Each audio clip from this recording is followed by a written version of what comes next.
Direct tax, direct tax में देखिए income tax में दो पार्ट है, एक डायरेक्ट टैक्स और एक इनडायरेक्ट टैक्स। तो हम लोग पहले डायरेक्ट टैक्स देख रहे हैं। हेड्स ऑफ इनकम, देखिए इनकम के 5 हेड्स होते हैं, इनकम के टोटल 5 हेड्स होते हैं।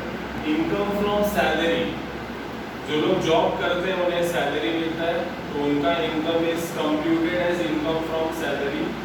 Income from house property, income from house property, अगर आपके पास एक्स्ट्रा घर है या एक्स्ट्रा प्रॉपर्टी है जिसको आपने भाड़े पे दिया, जिसको आपने भाड़े पे दिया, रेंट पे दिया, तो वहां से आपको रेंट जनरेट होगा, वहां से आपको रेंट मिलेगा। तो आपका जो रेंट मिल रहा है आपको, that will be computed as income from house property, that will be computed as income from house property. Next है इनकम फ्रॉम बिजनेस प्रोफेशन, जो लोग बिजनेस करते हैं उनका income will be accounted as income from business profession, यानी कि chartered accountant, lawyers, ठीक है ना, ये सब प्रोफेशन में आ गया। तो उनका जो कंप्यूटेशन रहेगा that will be income from profession. Capital gain, आपने अपना ज्वेलरी बेच दिया, ज्वेलरी बेच दिया, प्रॉपर्टी बेच दिया, शेयर्स आपने खरीद के रखे थे वो आपने बेच दिए, तो वहां से जो आपको इनकम जनरेट होगा that will be your capital gains. तो इनकम फ्रॉम सैलरी, जो लोग जॉब करते हैं, हाउस प्रॉपर्टी, आपके पास एक्स्ट्रा प्रॉपर्टी जो आपने भाड़े पे दिया वहां से आपको भाड़ा मिलेगा, तो it will be computed as income from house property. जो लोग बिजनेस करते हैं that will be computed as income from business profession, मतलब आपको बताएगा chartered accountant, doctors, lawyers. Capital gain, आपने प्रॉपर्टी बेचा, ज्वेलरी बेचा, शेयर्स बेचा, सिक्योरिटीज बेच के आपको जो पैसा मिलता है that will be computed as capital gain. और जो ये चारों हेड में नहीं आएगा वो चला जाएगा आपका अदर सोर्सेज में, income from other sources. Best example lottery winning, lottery winning ना ही सैलरी में, ना ही हाउस प्रॉपर्टी में, ना ही बिजनेस में, ना ही कैपिटल गेन में, वो other sources. Interest from bank, आप बैंक में पैसा जमा करते हो वहां से जो आपको इंटरेस्ट मिल रहा है that will be considered as income from other sources. तो जो ये चारों हेड्स में नहीं जाएगा वो अदर सोर्सेज में जाएगा, ठीक है। इसके अलावा ये पांचों हेड्स को मिला के आपका हो जाता है ग्रॉस टोटल इनकम। मतलब एक बंदा जॉब करता होगा तो उसे सैलरी मिलेगी और उसके पास एक्स्ट्रा प्रॉपर्टी है तो उसने भाड़े पे दिया, तो वो उसका इनकम फ्रॉम हाउस प्रॉपर्टी। तो लास्ट में ऐसे पांचों इनकम कंबाइन की जाती है। जरूरी नहीं है एक बंदे की पांचों इनकम हो, एक बंदे की एक भी इनकम हो सकती है, एक बंदे की दो भी इनकम हो सकती है, एक बंदे की पांचों भी इनकम हो सकती है। तो पांचों को मिक्स करके हमें मिलता है ग्रॉस टोटल इनकम। पांचों को मिक्स करके, पांचों इनकम को टोटल करके हमें मिलता है ग्रॉस टोटल इनकम। फिर आपको कुछ डिडक्शंस मिलते हैं। डिडक्शंस यानी कि गवर्नमेंट की तरफ से हमें बहुत सारे बेनिफिट्स हैं ताकि हमारा इनकम जो है वो कम हो जाए। तो इनकम कम हो जाएगा तो आपको टैक्स भी कम भरना पड़ेगा, ठीक है। तो ग्रॉस टोटल इनकम में से आपको गवर्नमेंट की तरफ से बहुत सारे डिडक्शंस मिलते हैं जिसके लिए आपको कुछ क्राइटेरिया फुलफिल करने पड़ते हैं।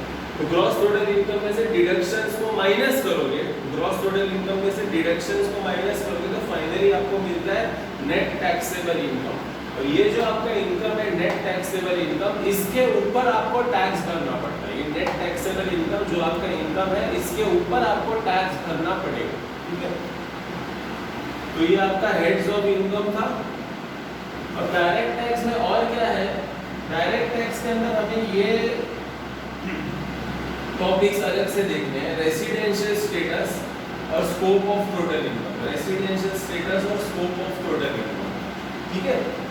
तो हम लोग पहले चालू करेंगे स्कोप ऑफ टोटल इनकम से। हम लोग पहले चालू करेंगे स्कोप ऑफ टोटल इनकम से।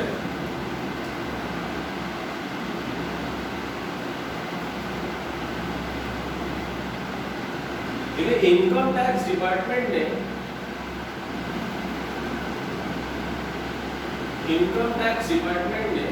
इंडिविजुअल को, इनकम टैक्स डिपार्टमेंट ने इंडिविजुअल को 3 कैटेगरी में डिवाइड किया, रेसिडेंट एंड ऑर्डिनरीली रेसिडेंट,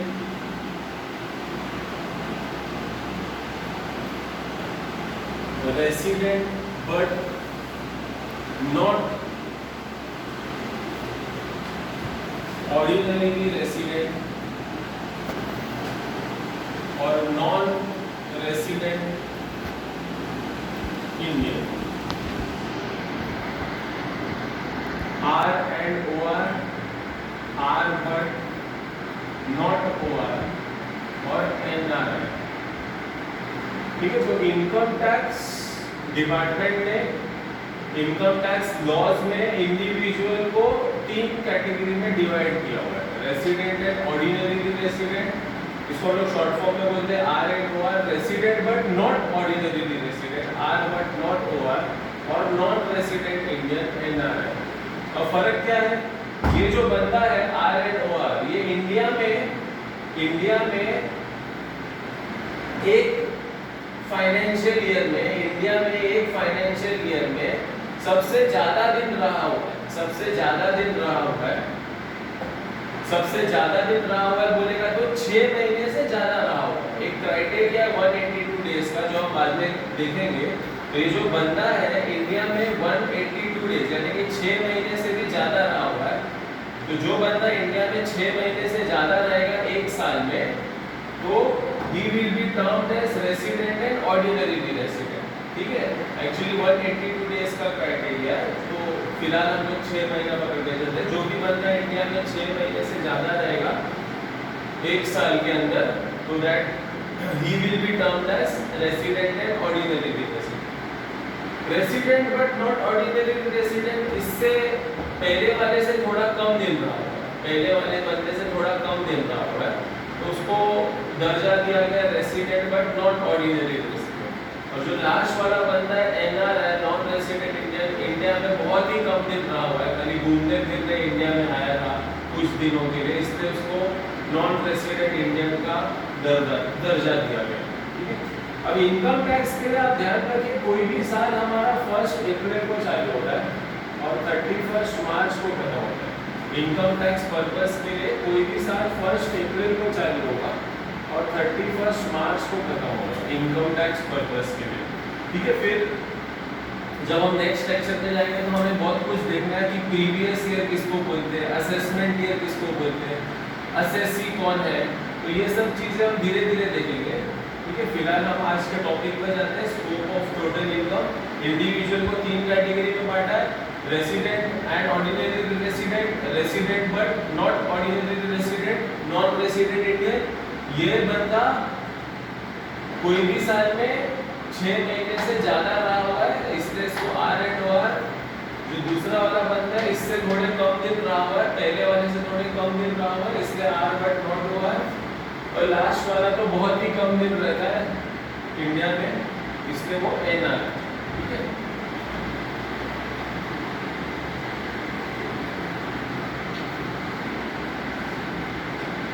देखिए टॉपिक में जाते हैं, स्कोप ऑफ टोटल इनकम।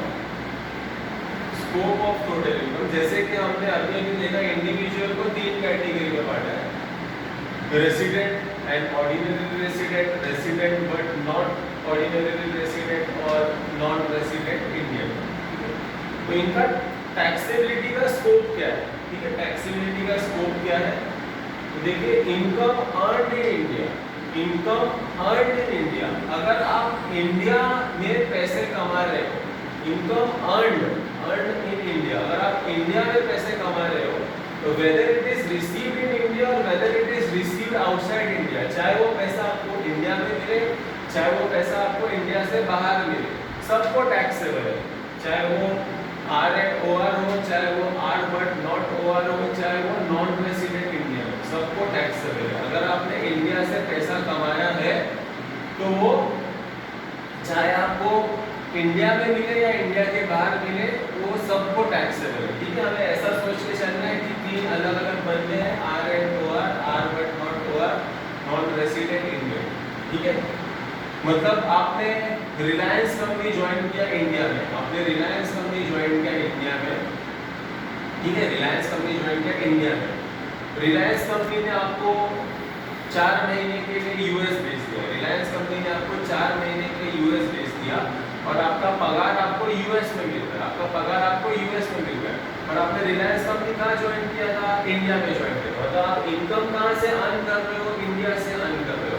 आपको पगार, आपका जो पेमेंट है आपको भले यूएस में मिल रहा है लेकिन it will be taxable in India, ठीक है, पर वो इंडिया में टैक्सेबल होगा क्योंकि income is earned from India, income जो है इंडिया से कमा रहे हो, ठीक है।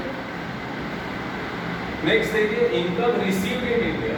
अगर आप इंडिया के सर जमीन पे खड़े हो, अगर आप इंडिया के बॉर्डर के अंदर खड़े हो और आपको इनकम जनरेट हो रही है, इनकम रिसीव हो रही है, आप इंडिया में खड़े हो, इंडिया के बॉर्डर्स के अंदर खड़े हो और आपको इनकम रिसीव हो रही है, तो whether that income is earned in India और अर्न्ड आउटसाइड इंडिया, वापस सबको टैक्सेबल हो जाएगा, चाहे वो आर एंड ओआर हो, चाहे वो आर बट नॉट ओआर हो, चाहे वो नॉन रेसिडेंट इंडियन हो, ठीक है। इंडिया में अगर आप खड़े और आपके हाथ में किसी ने पैसा रख दिया तो आपको टैक्सेबल हो जाएगा, तो whether it is earned in India, whether it is earned outside India.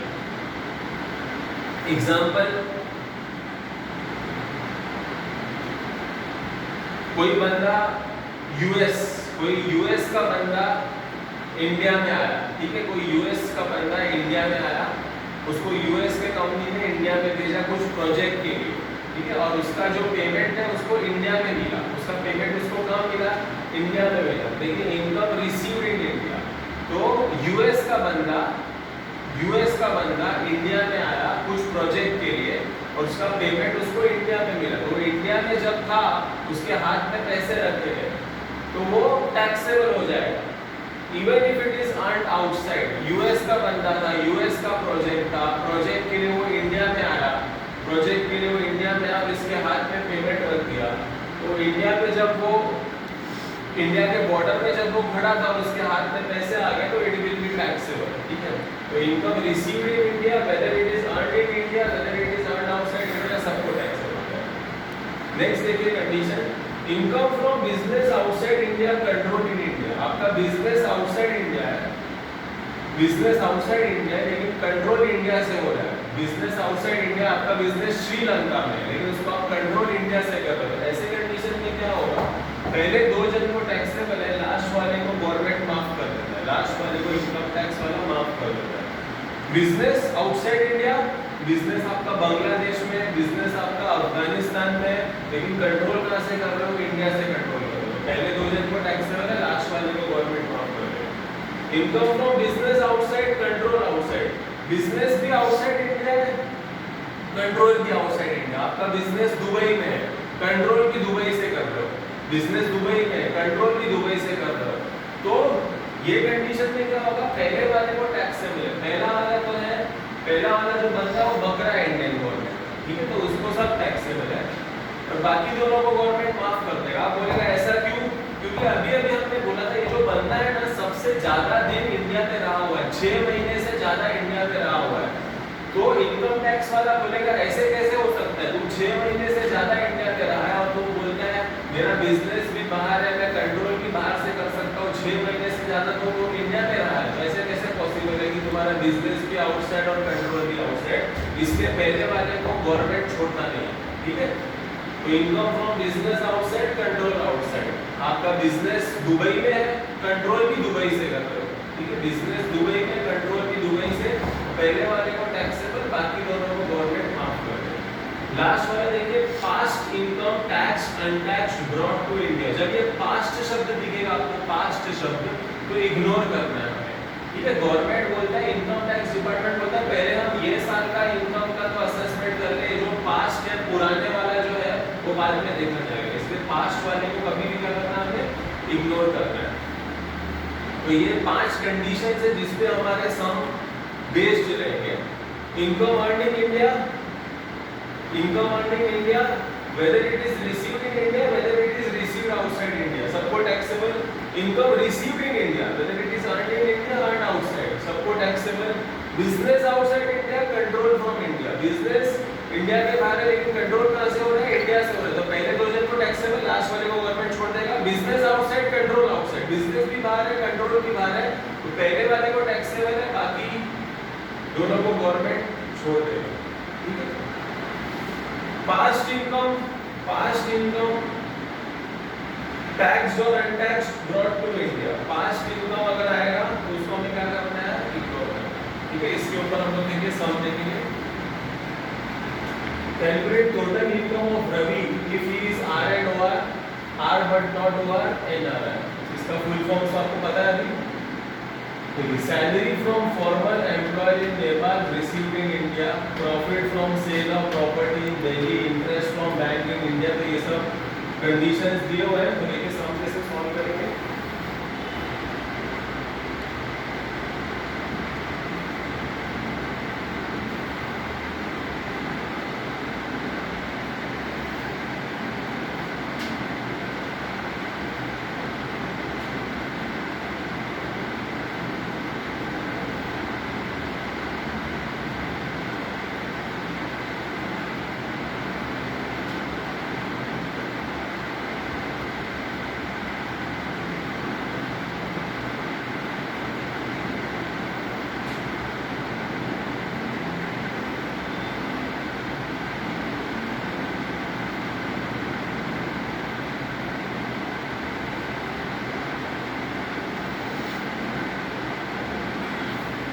Salary from former employer in Nepal received in India। Mister Ravi ऐसा सोचना है कि हमें ऐसा सोचना है कि तीन बंदे हैं, एक बंदा रेसिडेंट है ऑर्डिनरी रेसिडेंट, एक बंदा resident but not ordinary resident और एक बंदा एनआर।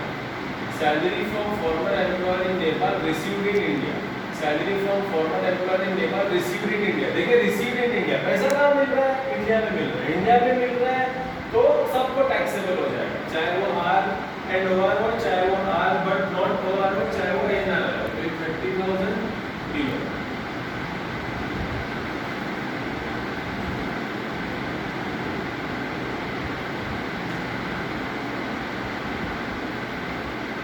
Profit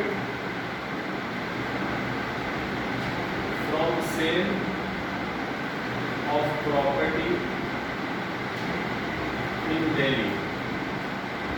देखिए profit from sale of property in Delhi, property कहाँ बेचा? दिल्ली में बेचा। दिल्ली कहाँ है? इंडिया में। मतलब पैसा कहाँ पे कमाया? इंडिया में कमाया। तो इंडिया में पैसा कमाएगा तो सबको टैक्स है।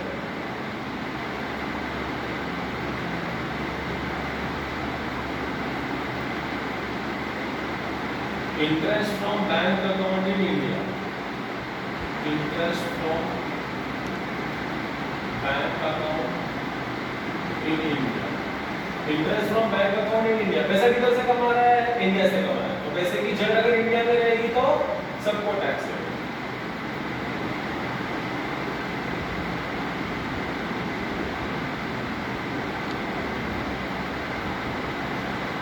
इनकम फ्रॉम business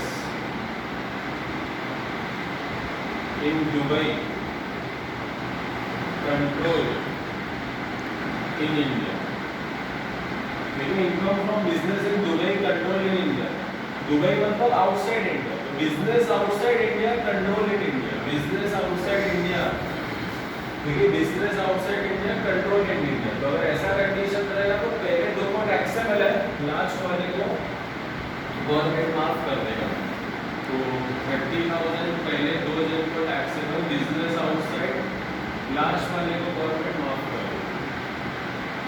नेक्स्ट देखिए income from business in China control in China. Business China में मतलब आउटसाइड इंडिया, कंट्रोल चाइना में मतलब आउटसाइड इंडिया। तो बिजनेस भी आउटसाइड, कंट्रोल भी आउटसाइड। तो बिजनेस भी आउटसाइड, कंट्रोल भी आउटसाइड। ऐसे कंडीशन में क्या होगा? खाली पहले वाले को टैक्सेबल होगा, बाकी दोनों को गवर्नमेंट माफ कर देगा, इनकम टैक्स वाला माफ कर देगा।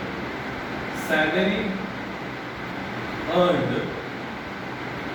And received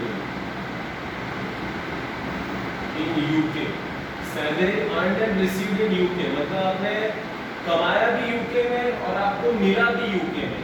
earned and received in UK मतलब सब कुछ यूके में है, सब कुछ यूके में मतलब सब कुछ आउटसाइड इंडिया। तो सब कुछ आउटसाइड इंडिया रहेगा तो ये वाले कंडीशन पे देखना आपको। फोर्थ कंडीशन में बिजनेस आउटसाइड, कंट्रोल भी आउटसाइड, ठीक है। Salary earn and received in UK, सब कुछ इंडिया के बाहर है, तो सब कुछ इंडिया के बाहर है, तो पहले वाले को तो टैक्सेबल है, बाकी दोनों को गवर्नमेंट माफ कर देगी। Dividend, dividend from shares of US company, dividend from shares of US company 50% received in India, 50% received in India, 50% received in India मतलब बाकी का 50% outside India, 50% received in India मतलब बाकी का 50% outside India। अब देखिए dividend from shares of US company, shares कौन से कंपनी का, यूएस कंपनी का, 50% पैसा कहाँ मिल रहा है, इंडिया में। इंडिया में पैसा मिला, इंडिया में पैसा मिला तो सबको टैक्सेबल हो जाएगा। तो ये जो 50% है 20,000 का 50% यानी कि 10,000, तो 10,000 सबको टैक्सेबल, और बाकी का जो 50% 20,000 का बाकी 50% बचा 10,000। Dividend from shares of US company, shares कौन से कंपनी का, यूएस कंपनी का, जो रिसीव्ड इन इंडिया था 10,000, वो तो सबको टैक्सेबल हो गया, because received in India, India में पैसा मिला तो सबको टैक्सेबल। और जो रिसीव्ड आउटसाइड है, तो रिसीव्ड आउटसाइड है तो यूएस कंपनी का शेयर से पैसा भी आउटसाइड मिलता है। तो फोर्थ वाला कंडीशन, बिजनेस आउटसाइड, कंट्रोल भी आउटसाइड, तो ऐसे कंडीशन में खाली पहले वाले को टैक्सेबल, तो जो बचा हुआ 10,000 है खाली पहले वाले को टैक्सेबल, बाकी दोनों को इग्नोर हो जाएगा। लास्ट देखिए past income, past income brought to India, तो जब भी पास्ट इनकम आएगा तो क्या करना है, हमें इग्नोर करना है। पास्ट इनकम आएगा तो हमें क्या करना है, इग्नोर करना है। और लास्ट में आपको टोटल मारना है, लास्ट में आपको टोटल मारना है।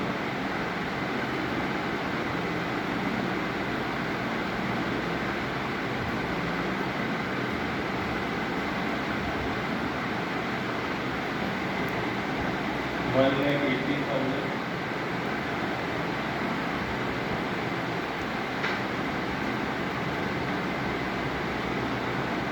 1,40,000,